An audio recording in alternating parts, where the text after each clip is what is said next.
ഞാനും doctor അസറും doctor വിനീതും ഒക്കെയുള്ള team ഞങ്ങള് ട്രക്കിങ്ങിലൊക്കെ ഭയങ്കര ഇൻട്രസ്റ്റ് ഉള്ളവരാണ്. അങ്ങനെ റെയിൻ ഹൈക്കേഴ്സ് എന്നാണ് ഞങ്ങൾ പറയാം. മഴയിൽ നനഞ്ഞുകൊണ്ട് ട്രക്ക് ചെയ്യും. അപ്പൊ ഒരു ദിവസം ഭയങ്കരമായിട്ടൊരു ഹൈക്കിംഗ് ഒക്കെ ചെയ്ത് വീട്ടിൽ വളരെ തളർന്ന് ക്ഷീണിതനായിട്ട് ഞാൻ വന്നു. ആ തളർന്ന് ക്ഷീണിതനായിട്ട് വന്നപ്പോ നമ്മളെ യോദ്ധ സിനിമയിൽ കണ്ടിട്ടില്ലേ ജഗതി വരുന്നത്, ദാ വന്നിരിക്കുന്നു നിന്റെ മോഹൻ എന്ന് പറഞ്ഞിട്ട്, ആ രീതിയിലാണ് ഞാൻ എത്തിയത്. ആ സമയത്ത് ഞാൻ ഉമ്മന്റെ അടുത്തു. അപ്പൊ ഉമ്മ ചോദിച്ചു, മോനെ ഇന്ന് നിങ്ങൾ എവിടെ ട്രക്കിങ്ങിന് പോയത്? ഞാൻ പറഞ്ഞു, ഉമ്മ അത് ട്രക്കിംഗ് അല്ല, ട്രക്കിംഗ് എന്ന് പറഞ്ഞാല് 2 ദിവസത്തിൽ കൂടുതലൊക്കെ പോകുന്ന സാധനത്തിനാണ്, ഇതിനെ ഹൈക്കിംഗ് എന്നാന്ന് പറയാം. നമ്മൾ കുറച്ചൊരു ഹൈപ്പൊക്കെ ആക്കിയിട്ട് പറഞ്ഞു. ആയിക്കോട്ടെ, ഇന്ന് എത്ര ദൂരം നടന്നു? 15 കിലോമീറ്റർ. 15 കിലോമീറ്റർ എന്ന് പറഞ്ഞാൽ എത്ര? ഞാൻ പറഞ്ഞു, ഈങ്ങാപ്പുഴന്ന് കൊടുവള്ളി വരെ പോകുന്നു. പടച്ചോനെ, അത്രയും നടന്നോ? നടന്നു. ഭയങ്കര ആവേശമായിട്ടോ. അപ്പൊ ഓക്കെ, മോനെ എങ്ങോട്ടാ പോയത്? ഞാൻ പറഞ്ഞു, കുളമലയ്ക്ക്. ഉമ്മ ചിരിച്ചു. ഉമ്മ ഭയങ്കര ചിരി. അതെന്താണെന്നറിയോ? ഒരുപാട് വർഷങ്ങളോളം ഞങ്ങളെ വളർത്താൻ വേണ്ടിയിട്ട് ഉമ്മ കൂലിപ്പണിക്ക് നടന്നു കയറിയിരുന്ന മലയാണ് കുളമല. ഞങ്ങളത് ഇന്ന് പ്രോട്ടീൻ ഫുഡും എനർജി ഡ്രിങ്കൊക്കെ കുടിച്ചുകൊണ്ട് ഇന്ന് ഒരു ദിവസം കയറിയപ്പോ ഞങ്ങൾ ഒരുപാട് തളർന്നുപോയി. അങ്ങനെ ഒരുപാട് വർഷങ്ങളോളം ഞങ്ങളെ വളർത്താൻ വേണ്ടി ഉമ്മ കൂലിപ്പണിക്ക് പോയിരുന്ന സ്ഥലമാണ് കുളമല.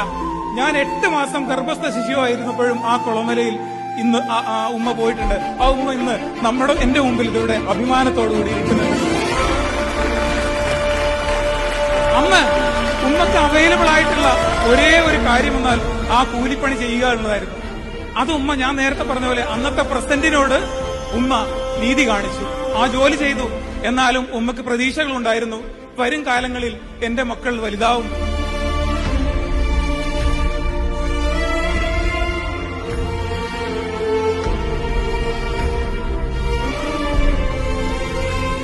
ഇന്ന് കേരളത്തിലെ ഏറ്റവും വലിയ ബിസിനസ് അഡ്മിനിസ്ട്രേഷൻ ആൻഡ് ഹോസ്പിറ്റൽ മാനേജ്മെന്റിന്റെ കോൺവെക്കേഷനിൽ ഇങ്ങനെ ഒരു ചെയർമാനായിട്ട് സംസാരിക്കാൻ എനിക്ക് കഴിയുന്നുണ്ടെങ്കിൽ അത് ഉമ്മയ്ക്ക് വേണ്ടി ജീവിച്ചതല്ല, ഉമ്മ ഞങ്ങൾക്ക് വേണ്ടി ജീവിച്ചാണ്. അതുകൊണ്ടാണ് ഞാൻ പറയുന്നത്, അതുപോലെയുള്ള പേരൻസ് അവർക്ക് വേണ്ടിയല്ല, നിങ്ങൾക്ക് വേണ്ടി ജീവിക്കുന്നതുകൊണ്ടാണ്.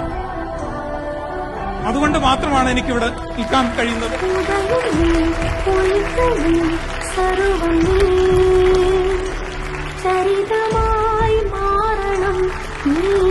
ഇന്നത്തെ ഈ പരിപാടിയിലെ എന്റെ എല്ലാ സന്തോഷങ്ങളും ഞാൻ എന്റെ ഉമ്മയ്ക്ക് വേണ്ടി ഡെഡിക്കേറ്റ് ചെയ്യണം. ഉമ്മ, ഐ ലവ് യു.